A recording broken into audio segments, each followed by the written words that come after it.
Hey guys, and welcome to a brand new video here on FPL Now. Today we're going to be going over a potential wildcard draft for Game Week 30. So if you're excited for the video, drop a like down below, leave a comment. Are you thinking of activating your wildcard this week? Subscribe if you're brand new, and let's get into the video.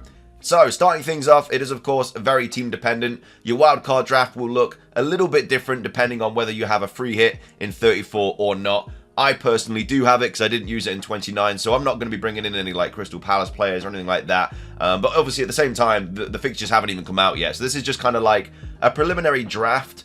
But of course, we will definitely update it when the fixtures do drop. And they should be dropping before Game Week 30 as well.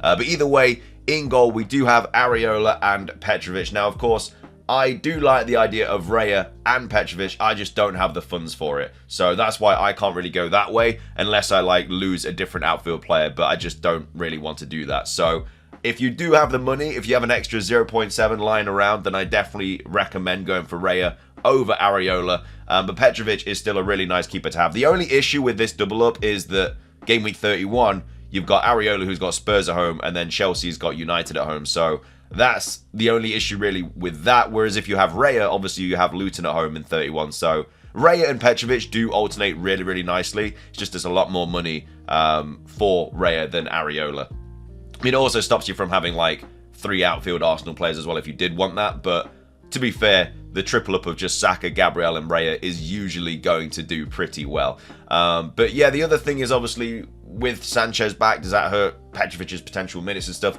I don't think it does. You know, Sanchez has been back for a while now. When I say a while, it's been back for a few weeks, and Petrovic still hasn't lost his place. Sanchez did start in the Cup, and usually the second goalkeeper does start in the Cup, and then obviously the main goalkeeper starts in the league. So I think Petrovic is fine. He's played really, really well as well, and Sanchez didn't really play too well for Chelsea. I think the injury came at the wrong time for Sanchez, but I think he has lost his place now as the Chelsea #1. So I don't really think you have to worry about Petrovic. And as well as the fact that Chelsea aren't exactly a good team this season, or is nowhere near as good as they could be, they do have a lot of doubles coming up. They have a lot of really good fixtures coming up. So a triple up on them isn't the worst thing in the world. So that's why I've gone with these 2 goalkeepers. As well as that, like, if you are thinking of wildcarding now and then like 3 hitting in 34 and then obviously bench boosting in 37, the players that are likely to get a double in 37 aren't actually like that good. They don't have the best double, whereas Areola actually has Luton at home. So as a bench boost goalkeeper, Areola's not actually that bad. So yeah, I don't mind having him at all on a potential wildcard draft. But of course, if you do have Raya does have doubles coming up probably in 34. But if you're free hitting in 34 anyway, you can just free hit him in regardless. It's the same with like Crystal Palace players. Same with like Liverpool players as well. Like I know Liverpool have some really nice fixtures coming up, but they are likely to double in 34. And so if you do have your free hit still, you're just going to have triple Liverpool in 34 regardless. But either way, those are the goalkeepers. I do like Raya and Petrovic more, but it's a little bit more money. At the back, we have Gabriel, Gusto, Van Heck, Udogi, and 8 Nori. So again, this could be different as well, depending on the fixtures that come out and obviously the fixtures that are coming up. Newcastle defence is something that you could also target. They have some doubles coming up. As well as that, they have some nice fixtures as well. I think like the back part of the season, they've just got like a ridiculous run of green fixtures. So yeah, but again, you kind of like playing what's in front of you. Van Heck, I think it's just very useful to have this player on a wildcard draft because Brighton do have a lot of doubles coming up.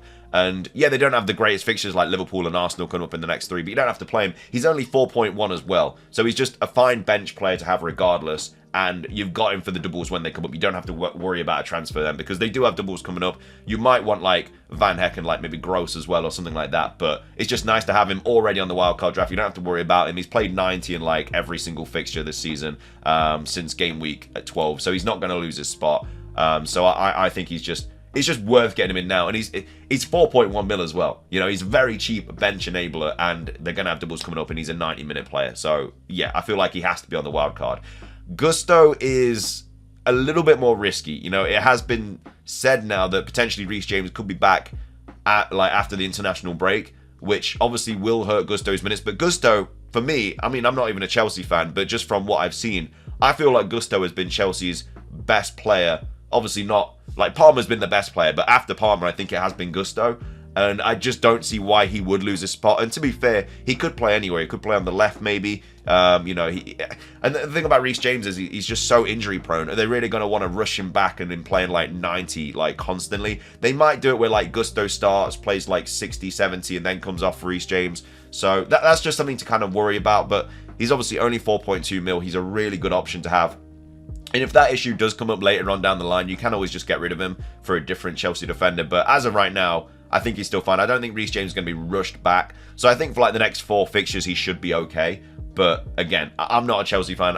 Chelsea fans will know more about that than me. But I just don't personally think they're going to rush Reece James back, especially because he's like had so many injuries this season. And he's already so injury prone as well.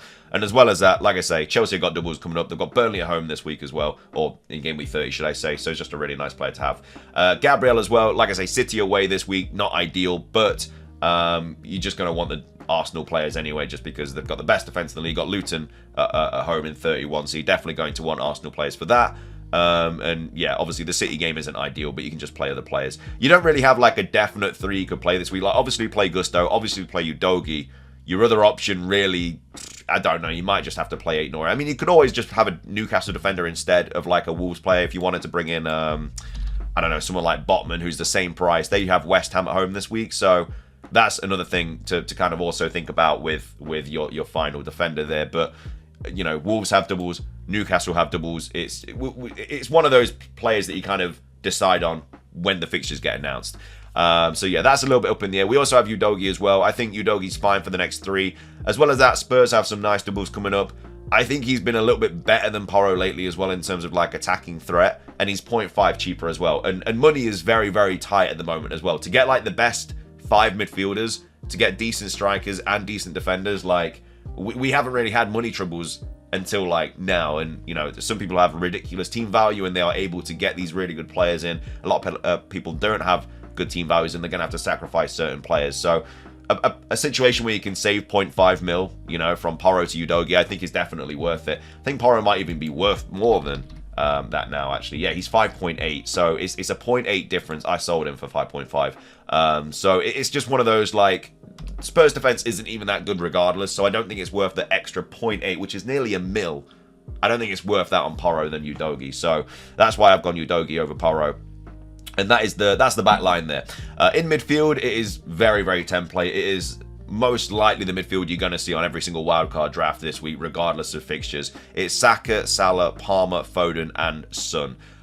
So yeah, for the next, like, I mean, maybe for the end of the season, this is just like the midfield that is going to be popping up everywhere. Obviously, Saka, definitely going to want him on your team. They've got doubles coming up, really nice fixtures coming up. Of course, City away, not ideal. Some people might want to play a game week 31 wildcard because that's when you can just triple up on like Arsenal and Liverpool and City and stuff like that, which is fair enough, but there's still going to be goals in that City game. You know, there's still going to be goals in it, and I think Saka, Foden, Haaland, players like that are still capable of getting a goal. Just because they're obviously up against like the other best team in the league potentially doesn't really mean that there's just going to be like nothing. Like, there's still going to be players that are going to score and stuff. But yeah, obviously Luton at home is much better than City away. I completely understand that, but you never know. Saka might still get a penalty or something like that. But yeah, we've got Saka. Salah obviously on the draft. He is very much approaching a price rise. He actually might have had it. Yeah, so 13.1 now. So obviously he's 13 mil here, but because I obviously brought him on 13 mil. But 13.1 is, you know, the price now. So he's going to go up. He might even get 2 price rises during this international break, especially like with Haaland limping off in the Norway training. You know, if he is out, then that's obviously going to make Salah skyrocket in terms of transfers as well. So yeah, I mean, Salah I feel like is just a definite on every wildcard draft. People are going to be bringing him in this week as well. Like Sheffield United at home, it's the best fixture of the season for him, and he's obviously on penalties, is best player in the league in terms of like FPL like history and stuff. So I feel like he has to be on the team. We've also gone Palmer as well, one of the best options to own in FPL this season. 5.7 now, but yeah, really nice fixtures coming up on penalties. I mean, he didn't take one in the cup. Sterling took it, skied it over. I think it's still actually rising. So yeah, Palmer is definitely on penalties again. I don't think Sterling's going to be taking one, and that was with Palmer on the pitch. So I don't know why he took it. Palmer is definitely going to be taking penalties now. There's no way he's not. And yeah, just really nice fixtures. Doubles coming up. It's just a very obvious player to have.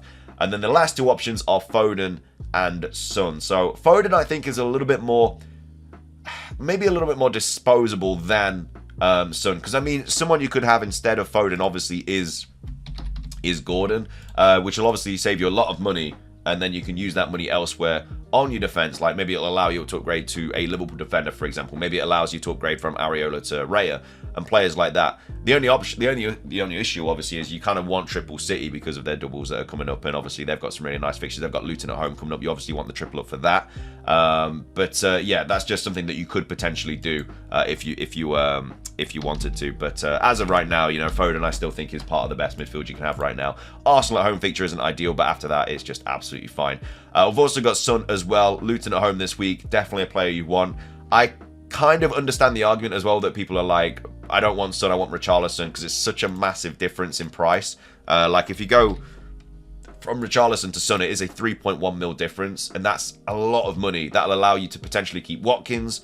That'll allow you to get a Liverpool defender in. It will allow you to upgrade Raya to Areola to Raya. So having Richarlison instead of Son actually is very, very beneficial. And you know, the only obviously problem is that Richarlison's minutes may be managed a little bit. You know, he's not on penalties now that Son is back, and it's just one of those that it's a gamble that you're gonna have to take, really. But it does allow, like, not having Son allows you to upgrade like a load of other really good spots in your team. So I do completely understand why people would maybe opt for Richarlison or maybe even Maddison as well instead of Son. I completely understand that as well. But anyway, that's the midfield, the back line, and the goalkeepers. And then up top, we've got Darwin Núñez, we've got Muniz, and we've also got Haaland as well. So obviously Darwin is currently injured, but again, I think that's not going to be too bad. He should be back. If he's not, then you can always go somebody like Solanke or someone instead, or obviously you could go Watkins. Like, the only issue about this wildcard is obviously you don't have Watkins. He's got Wolves at home.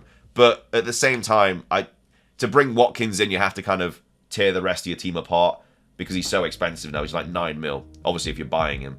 But at the same time, they don't have any more doubles coming up. They've got City coming up. They've got Arsenal coming up away, both away games as well. So you don't really need him for that game. They've got some nice fixtures as well. I don't completely understand that. And I think he's the highest scoring player in FPL this season as well. So I completely understand the argument of keeping Watkins. I'd love to keep Watkins as well. But just the fact that, you know, Darwin Núñez, if his minutes aren't going to get managed and stuff, he's got Sheffield United at home coming up, whereas Watkins got City away. It's one of those. As well as that, if you're not on a, if you're on a wild, if you've got a free hit in 34, I kind of understand maybe not getting Darwin Núñez because you obviously just free him in for the double and stuff like that and just keep Watkins. But that Sheffield United home fixture is really, really juicy. Also got Muniz as well. Like, he's just a really nice enabler. 4.6 now. Really nice fixtures coming up as well. You could play him if you wanted to. If you didn't want to play like Foden or Saka, you could very well play Muniz this week. I keep saying this week, game week 30. But that's obviously up to debate. And then Haaland as well. Again, we don't know what his injury's like. Apparently it's not too bad. But obviously if it is bad, then you could just have like Watkins, Darwin, and maybe even like Isak or someone like that. But again, fixtures haven't been dropped yet, so this is just kind of it's just an idea of a potential wildcard draft, really, that you could go with on game week 30. I feel like game week 31 wildcard won't look crazy different because you still want like Arsenal and City players this week, even though they play each other. You just maybe not having like you can always go Udogi to Ake as well or something like that if you wanted to go triple City like in a few weeks, you know. But again, the only issue with the City defense is just there's so much rotation, so that's another problem. But yeah, like Udogi's a 5 mil defender, so you can easily upgrade to Walker or Ake if you really wanted to. You could go like say 8 Nori instead of Botman. We'll have to wait for the fixtures, but like I say, my wildcard draft is going to be out on Friday. I've hit the button. It looks a little bit like this, but I'm hoping the fixtures are coming out by then. So obviously I will talk about that soon. But either way, that's going to be everything for this wildcard draft for Game Week 30. If you enjoyed, drop a like, leave a comment, subscribe if you're brand new. Thank you so much for 10,000 subscribers as well, by the way. I forgot to say that at the start of the video. Thank you so, so much. Really, really do appreciate it. But yeah, until next time, have a great rest of your day, and peace.